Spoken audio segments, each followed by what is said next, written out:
Video শুরুর আগে তোমাদের প্রতি আমার একটি অনুরোধ, তোমরা যারা 2026 সালে এসএসসি পরীক্ষা দেবে অর্থাৎ বর্তমানে নবম শ্রেণীতে রয়েছে তাদের জন্য একটি ফেসবুক গ্রুপ খোলা হয়েছে। তোমরা চাইলে এই গ্রুপে জয়েন হতে পারো, কারণ এখানে বাংলাদেশের বিভিন্ন স্কুলের শিক্ষার্থীরা রয়েছে, তারা তাদের মতামত এবং তারা তাদের সমস্যাগুলো শেয়ার করছে এবং একে অপরের সাথে আলোচনা করে সেগুলো সমাধান করতেছে।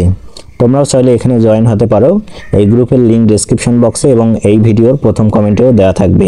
জাতীয় শিক্ষাক্রম ও পাঠ্যপুস্তক বোর্ড থেকে নবম শ্রেণীর বার্ষিক পরীক্ষার জন্য যে ইংলিশ প্রশ্নটি প্রকাশিত করেছে সেই ইংলিশ প্রশ্নটি নিয়ে আজকে আমরা আলোচনা করব। এটি একটি স্যাম্পল কোয়েশ্চেন, এর আলোকেই তোমাদের বার্ষিক পরীক্ষা অনুষ্ঠিত হবে। আর বার্ষিক পরীক্ষায় ভালো ফলাফলের জন্য এই ইংলিশ প্রশ্নটি তোমাদের শুরু থেকে শেষ পর্যন্ত খুব ভালোভাবে বিশ্লেষণ করতে হবে, দেখতে হবে কোন কোন আইটেমগুলো রয়েছে।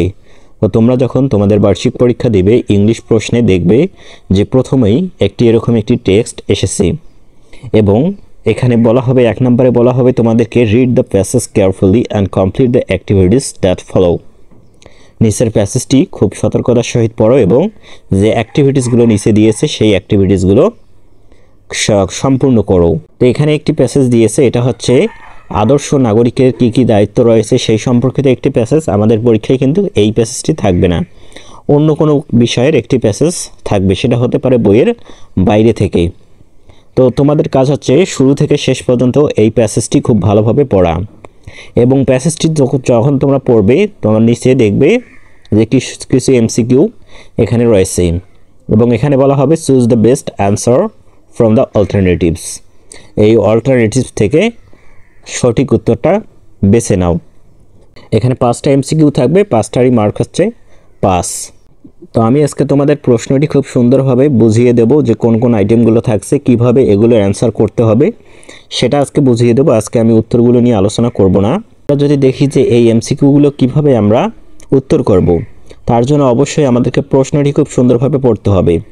এখানে যদি আমি একটি প্রশ্ন দিয়ে তোমাদেরকে দেখিয়ে দেই যে তোমরা এই এমসিকিউগুলোর উত্তর কিভাবে করবে। তো এখানে এই নাম্বার প্রশ্নটি হচ্ছে what does being an exemplary citizen primarily involve. একজন আদর্শ নাগরিকের প্রাথমিকভাবে কিসে ইনভলভ থাকা উচিত। তো এই উত্তরটি এখন আমরা কোথায় পাবো সেটাই হচ্ছে বড় প্রশ্ন। এই উত্তরটি পাবো আমরা এই প্যাসেজ থেকে। আমরা যদি এই প্যাসেজের প্রথম লাইনটি পড়ি, being an exemplary citizen entails actively contributing to the welfare of one's community and nations. একজন আদর্শ নাগরিকের অনিবার্যভাবে কন্ট্রিবিউট করা উচিত তার নিজস্ব কমিউনিটি বা সম্প্রদায়ের এবং তার যে জাতি রয়েছে সেই জাতির মঙ্গলে অবদান রাখা উচিত। তো এখানে যদি আমরা দেখি যে এখানে অপশনগুলো কি দিয়েছে, তো এখানে দেখো 1 নম্বর অপশনটি হচ্ছে following all laws strictly contributing to the welfare of the community and nation. দেখো এখানে কিন্তু আমরা উপরে দেখলাম যে একজন আদর্শ নাগরিকের যে তার জাতি রয়েছে বা তার যে সম্প্রদায় রয়েছে সেখানে তার মঙ্গলে অবদান রাখতে হবে। এটার উত্তর কিন্তু আমরা খুব সুন্দরভাবে ওই টেক্সটটি থেকেই পেয়ে গেলাম। এভাবে যে 5টি এমসিকিউ রয়েছে সেই 5টি এমসিকিউ এর উত্তরগুলো কিন্তু আমরা উপরে যে টেক্সটটি দিয়েছে সেই টেক্সটেই আমরা পেয়ে যাব। তো এরপর যখন আমরা 5টি এমসিকিউ খুব সুন্দরভাবে সলভ করব, তারপর পরবর্তীতে আমাদেরকে আরেকটি প্রশ্ন করবে, right answers to the following questions.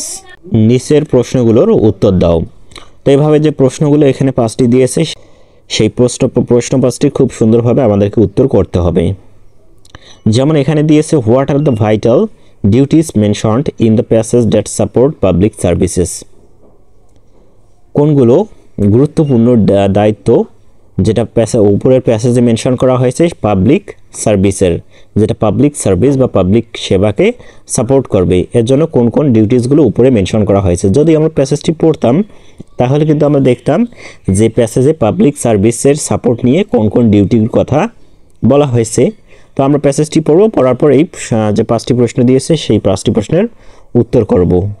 এরপর পরবর্তীতে সি নাম্বার, ওই উপরের যে টেক্সটটি রয়েছে নাগরিকের দায়িত্ব নিয়ে সেই টেক্সট থেকে কিন্তু এই সি নাম্বারের প্রশ্নটি বা অ্যাক্টিভিটিও আমাদের সম্পূর্ণ করতে হবে। এটা হচ্ছে কলাম এর সাথে কলাম বি মেলাতে হবে। উপরে যে আমরা টেক্সটটি পড়লাম সেই টেক্সট থেকে কিছু এখানে শব্দ দিয়েছে, এক্সাম্পলারি, কর্নারস্টোন, ইনক্লুসিভ, এভাবে 5টি শব্দ দিয়েছে এবং এই 5টি শব্দেরই আবার যে ডেফিনিশন বা সংজ্ঞা রয়েছে সেই সংজ্ঞা দিয়েছে। এক্সাম্পলারি মানে হচ্ছে আদর্শ, এবং এখানে যদি এই এক্সাম্পলারি কি হতে পারে, সংখ্যাটা কি হতে পারে সেটা আমাদেরকে খুঁজে বের করতে হবে।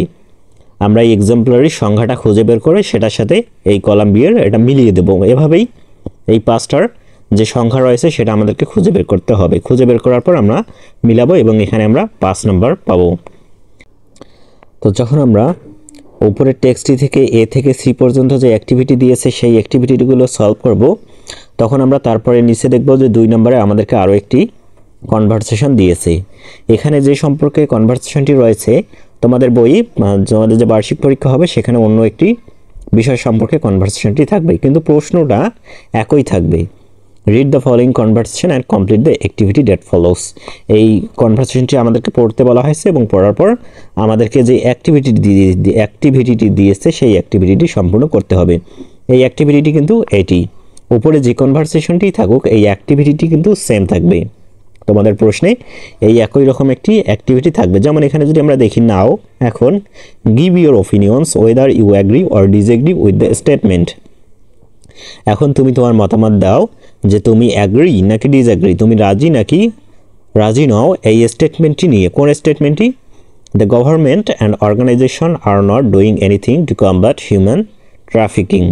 তো এটা হচ্ছে যে সরকার এবং বিভিন্ন সংস্থাগুলো রয়েছে তারা কোনো পদক্ষেপ নিচ্ছে না। কিসের পদক্ষেপ নিচ্ছে না? যে মানুষ যে পাচার করা হচ্ছে, মিথ্যা কথা বলে যে মানুষদেরকে পাচার করা হচ্ছে, এটার ব্যাপারে বিদেশে পাচার করা হচ্ছে, বিভিন্ন চাকরির কথা বলে, বিভিন্ন কাজের কথা বলে, মানুষদেরকে যে পাচার করে তাদেরকে অপকর্মে ব্যবহার করা হচ্ছে, সেটার ব্যাপারে গভর্নমেন্ট কোনো পদক্ষেপ নিচ্ছে না। এই সম্পর্কে তুমি অ্যাগ্রি করো? এই যে লাইনটি দিয়েছে এখানে, এই লাইনটি তুমি অ্যাগ্রি করো নাকি ডিসএগ্রি করো? যদি অ্যাগ্রি করো তাহলে সেটা সম্পর্কে তোমাদের যুক্তি উপস্থাপন করতে হবে, আর যদি ডিসএগ্রি করো বা তুমি এই স্টেটমেন্টটি রাজি নও বা এই স্টেটমেন্টটি তোমার কাছে মনে হয় যে মিথ্যা, তাহলে সেটা সম্পর্কে তোমাদেরকে যুক্তি প্রদর্শন করতে হবে।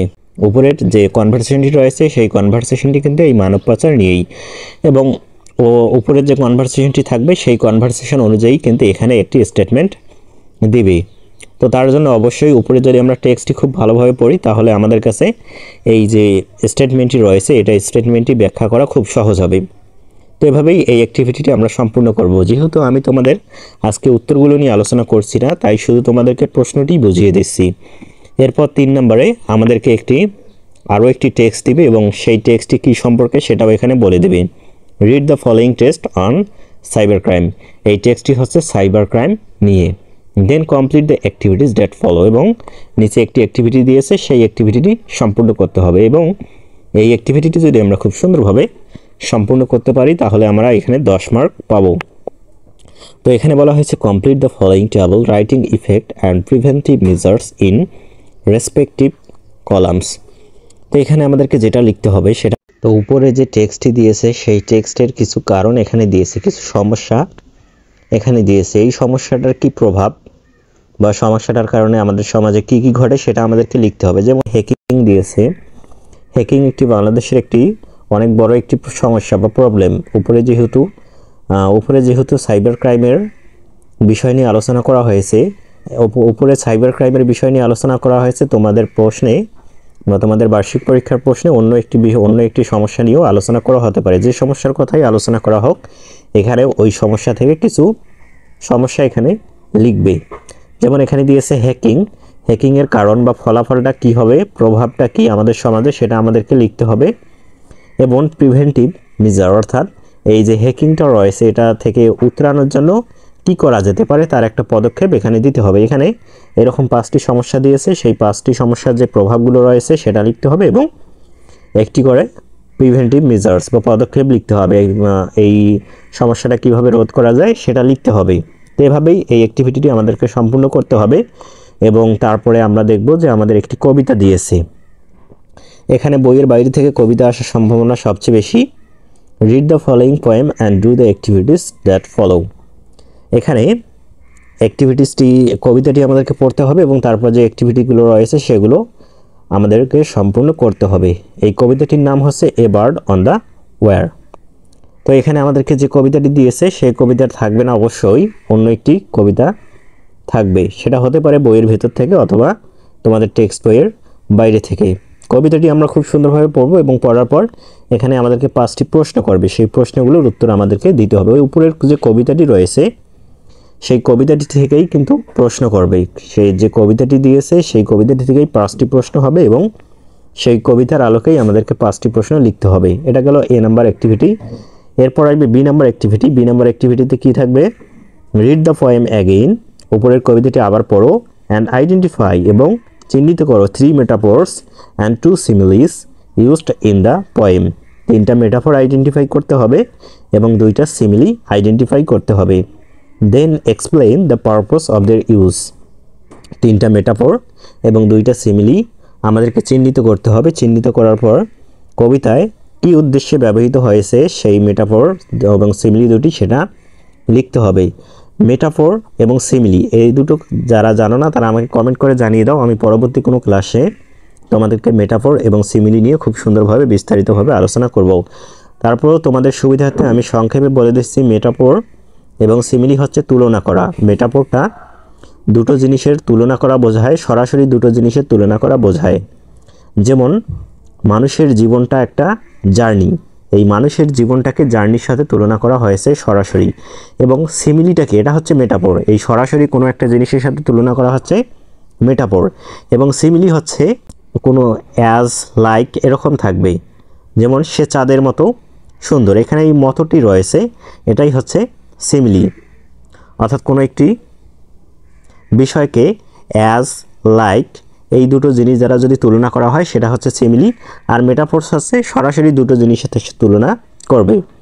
এটাই হচ্ছে মেটাফোর্স আর সিমিলির মধ্যে দুটোই পার্থক্য, দুটো সূক্ষ্ম পার্থক্য, দুটোই কিন্তু তুলনা বোঝাতে ব্যবহৃত হয়। তোমরা যারা সিমিলি এবং মেটাফোর্স সম্পর্কে জানো না তারা অবশ্যই আমাকে কমেন্ট করে জানিয়ে দাও। এরপর এই কবিতাটি থেকে আরও একটি অ্যাক্টিভিটি রয়েছে, সেটা হচ্ছে read the poem again and express your feeling.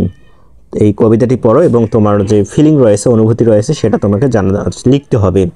Express your feeling, তোমার ফিলিংটা প্রকাশ করতে হবে। অর্থাৎ কবিতাটি তুমি সুন্দরভাবে পড়বে, বুঝে বুঝে পড়ার পর এই কবিতাটি থেকে তোমার যে ফিলিংটা রয়েছে সেটা তুমি নিজের ভাষায় লিখবে। তো এরপর রাইটিং পার্ট রয়েছে। রাইটিং পার্টের 7 নাম্বারটা কী সেটা আমরা একটু দেখি। Write a paragraph on the significance of the cultural heritage of Bangladesh. এই সম্পর্কে একটি প্যারাগ্রাফ লিখতে হবে। বাংলাদেশের যে কালচারাল হেরিটেজ রয়েছে সেটার গুরুত্ব সম্পর্কে একটা প্যারাগ্রাফ লিখতে হবে। তো এখানে আমাদেরকে অন্য একটি প্যারাগ্রাফ দিতে পারে আমাদের পরীক্ষায়। অবশ্যই আমি পরবর্তীতে তোমাদেরকে প্যারাগ্রাফের সাজেশন দেব এবং এখানে প্যারাগ্রাফ লেখার কিছু নির্দেশনা দিয়েছে, কিছু গাইডলাইন দিয়েছে। যেমন your paragraph should start with the topic sentence. তোমাদের প্যারাগ্রাফটি যে রয়েছে সেটা টপিক সেন্টেন্স দ্বারা শুরু হবে, অর্থাৎ কী সম্পর্কিত যে টপিকটি রয়েছে সেই টপিক নিয়েই আলোচনা করতে হবে। যেমন ওখানে কালচারাল হেরিটেজ রয়েছে, সিগনিফিকেন্স অফ কালচারাল হেরিটেজ, সেই কালচারাল হেরিটেজের সিগনিফিকেন্স দিয়েই কিন্তু শুরু করতে হবে। তো এরপর the paragraph should focus on a single idea or theme. এই যে প্যারাগ্রাফটি যে রয়েছে সেটা একটা সিঙ্গেল আইডিয়া বা একটা ছোট একটা থিমের ওপর নির্ভর করেই কিন্তু হবে, তোমাদেরকে করতে হবে। এরপর এইভাবে এই যে নির্দেশনাগুলো দিয়েছে সেই নির্দেশনা অনুযায়ী আমাদেরকে প্যারাগ্রাফটি সম্পূর্ণ করতে হবে। তো 6 নম্বরে আমাদেরকে যেটা লিখতে হবে সেটা হচ্ছে একটা এসে লিখতে হবে। এখানে কি সম্পর্কে একটা এসে বা অনুচ্ছেদ লিখতে হবে সেটা কিন্তু দিয়েছে। যেমন এই যে বাংলাদেশের গার্মেন্টস সেক্টর এবং আইটি সেক্টরের মধ্যে পার্থক্য এবং মিল অমিলগুলো যেগুলো রয়েছে সেটা সম্পর্কেই একটি আমাদেরকে লিখতে হবে। এবং এখানে আমাদেরকে কিছু নির্দেশনা দিয়েছে, সেই নির্দেশনা অনুযায়ী আমাদেরকে লিখতে হবে। এবং এখানে দেখো যে গার্মেন্টস সেক্টর রয়েছে সেই গার্মেন্টস সেক্টরে কিছু তথ্য দিয়েছে। গার্মেন্টস সেক্টরটা manufacturing, designing and selling clothing and textile common areas, কোন কী এরিয়াসের মধ্যে থাকে এবং ফোকাস কী, কোনটা ফোকাস করে গার্মেন্টস সেক্টর এবং আইটি সেক্টর। এই যে এখানে যে তথ্যগুলো দিয়েছে সেই তথ্যের উপর ভিত্তি করে আমাদেরকে এসেটা লিখতে হবে। তো আমি পরবর্তীতে খুব সুন্দরভাবে তোমাদেরকে, তোমরা যদি উত্তর চাও, তোমরা যদি নমুনা উত্তর চাও সেটাও আমাকে কমেন্ট করে জানিয়ে দাও, আমি পরবর্তীতে খুব সুন্দরভাবে এগুলো নিয়ে আলোচনা করব। আজকে তোমাদেরকে জাস্ট প্রশ্নটা আমি বুঝিয়ে দিয়েছি। তো এরপর আরও একটি অ্যাক্টিভিটি রয়েছে, সেটা হচ্ছে read the text and identify the elements. এই যে টেক্সটটি রয়েছে সেই টেক্সটটি পড়ো এবং এলিমেন্টস বা উপাদানগুলো আইডেন্টিফাই করো অ্যান্ড রিলেভেন্ট, এবং প্রাসঙ্গিক যে উপাদানগুলো রয়েছে সেগুলো examples of an explanatory text. এটা হচ্ছে একটা ব্যাখ্যাসূচক text. Then fill up following the grid, এবং তারপর এই যে নিচে যে গ্রিডটি রয়েছে সেই গ্রিডটি আমাদেরকে পূরণ করতে হবে। তো এই অ্যাক্টিভিটিটি কিভাবে সম্পূর্ণ করতে হবে এটা আমি খুব সংক্ষেপে তোমাদেরকে বুঝিয়ে দেব। এখানে যেমন একটি ইনসেক্ট বা পোকামাকড় রয়েছে, সেই পোকামাকড় নিয়ে একটি টেক্সট দিয়েছে। এই টেক্সটটি তোমাদেরকে বিশ্লেষণ করতে হবে।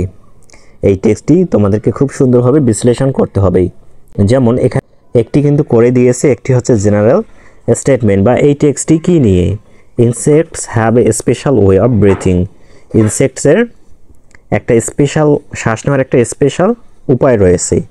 এইভাবেই এটা তুমি খুঁজে বের করলে, এই টেক্সটটি থেকে এটা খুঁজে বের করলেই, তারপর এই যে তুমি খুঁজে বের করলে যে এই পোকামাকড়গুলো কীভাবে বেড়ে ওঠে, এটা তুমি খুঁজে বের করলে এখানে লিখলে এবং এখানে সেই একটা টেক্সট থেকে একটা এক্সাম্পল সেন্টেন্স নিলে, তারপর তুমি যে এই টেক্সটটি পড়ার পর বিশ্লেষণ করলে মানুষের সাথে এই ইনসেক্টসগুলোর পার্থক্য কী এটা তুমি বিশ্লেষণ করলে এবং এটা তুমি এখানে লিখলে, এখানে একটি এক্সাম্পল সেন্টেন্স লিখলে। তো এভাবেই তোমাদেরকে এই অ্যাক্টিভিটিটি সম্পূর্ণ করতে হবে। প্রথমে খুব সুন্দরভাবে টেক্সটটি পড়তে হবে, পড়ার পর তোমাদেরকে বিশ্লেষণ করতে হবে এবং বিশ্লেষণ করে যে ধাপগুলো রয়েছে সেগুলোই লিখতে হবে। এটাই তোমাদের 100 মার্কের বার্ষিক পরীক্ষার প্রশ্ন। আশা করি তোমরা বুঝতে পেরেছো। তোমাদের কোনো প্রশ্ন থাকলে কমেন্টে আমাকে জানিয়ে দাও।